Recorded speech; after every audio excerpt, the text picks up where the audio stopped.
France Insoumise. Bonjour Daniel Bonjour. Simonet, merci d'avoir accepté notre invitation. Alors on l'a vu, Édouard Philippe a annoncé des mesures hier, un dispositif de sécurité considérable pour encadrer le prochain acte des Gilets jaunes. Que pensez-vous tout simplement de ces annonces ?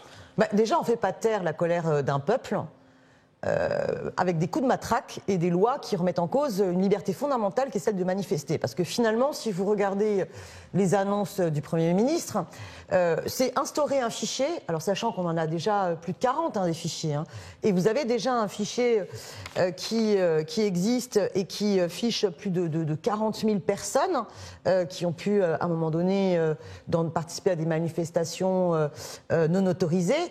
La modification qui est proposée par le Premier ministre, c'est d'interdire les personnes de ce fichier de participer aux prochaines manifestations. Mais comment fera-t-il ? Et ce sera totalement inefficace. C'est-à-dire que vous prenez par exemple la vidéo qui tourne en boucle sur ce boxeur. Ce boxeur, quand il est...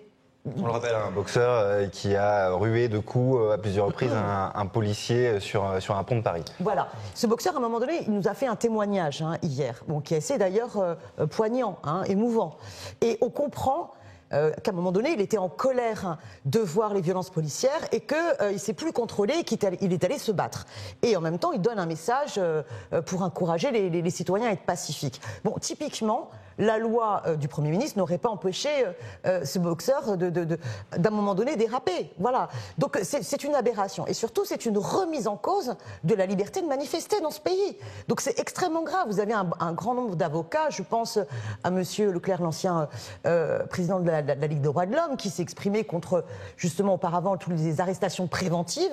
On est dans un engrenage de la part du gouvernement, du président de la République, qui est un refus complet de donner une réponse politique à la crise que révèlent les Gilets jaunes, qui est une insurrection citoyenne très ancrée profondément, et donc une escalade sécuritaire, une escalade de remise en cause des libertés.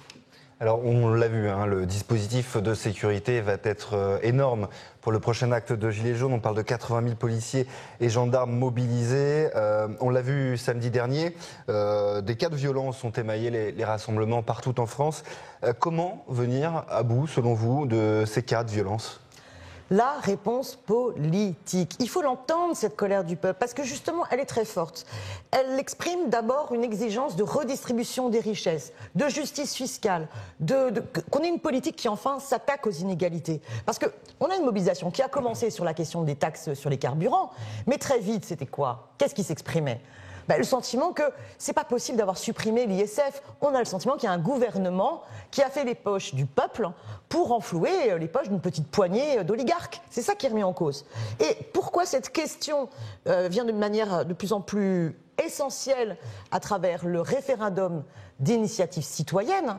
C'est parce que justement, pour l'ensemble des Gilets jaunes, et ils ont bien raison, pour pouvoir restaurer la souveraineté du peuple, il faut donc lui permettre de pouvoir véritablement exercer son pouvoir. Un des slogans qu'on entend en boucle, c'est « le pouvoir au peuple, par le peuple et pour le peuple ». Et ce référendum d'initiative citoyenne, qui a vocation à permettre d'abroger une loi, de proposer une loi, d'être révocatoire pour les élus, ou bien de convoquer une assemblée constituante pour modifier la Constitution. Ce référendum, je pense, est la solution politique à la crise très profonde que nous avons. Est-ce que vous pensez aussi que la sortie du Premier ministre va peut-être, encore une fois, électriser les relations entre certains gilets jaunes et le gouvernement ? Bien sûr, entre le président de la République qui a parlé de foule haineuse, monsieur Benjamin Griveaux qui a assimilé finalement les gilets jaunes, les manifestants à des antisémites, des homophobes, puis le Premier ministre qui, comme seule annonce, propose une loi sécuritaire et qui vise finalement à, comme le disait Jean-Luc Mélenchon, à autoriser de ne pas manifester. Enfin, je veux dire, c'est vraiment hallucinant. On va au contraire hystériser le débat. Et moi, je demande vraiment à tout le monde de se souvenir de 1968. En 1968, vous aviez aussi des débordements dans les manifestations.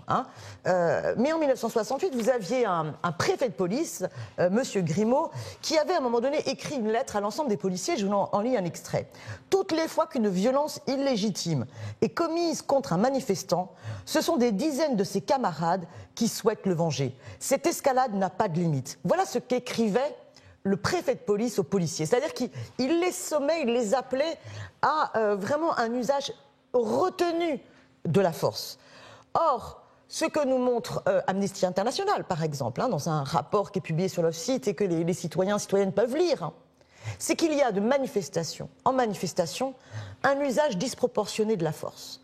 On a passé en boucle des images de violences commises par des casseurs ou des casseurs en gilets jaunes ou des gilets jaunes, bref. Mais regardons aussi les images du commandant de police de Toulon, qui par ailleurs avait déjà été sanctionné pour avoir frappé un de ses collègues, mais qui a quand même reçu la Légion d'honneur. Et là, on le voit attaquer une personne qui est contre un mur. Ils sont quand même plus, je ne sais plus, mais 5-6 policiers autour de lui. C'est totalement hallucinant. On le voit dans une autre vidéo en train de frapper une personne âgée contre une voiture. Bon, il y a plus d'une quarantaine de saisies de l'IGPN. Mais est-ce que ces personnes vont être, est-ce que ces policiers vont être véritablement poursuivis ? Il faut que les violences policières s'arrêtent. On a plus de 2000 manifestants blessés et une cinquantaine de cas extrêmement graves avec des personnes qui ont perdu un œil, qui ont été déformées à vie à cause des tirs de flashball et de grenades de désencerclement. Merci beaucoup, Danielle Simonet, d'avoir répondu à nos questions. Je rappelle que vous êtes conseillère de Paris, la France Insoumise. Merci beaucoup. Merci de m'avoir accueilli. Un peu plus tôt dans la soirée, Christophe Castel.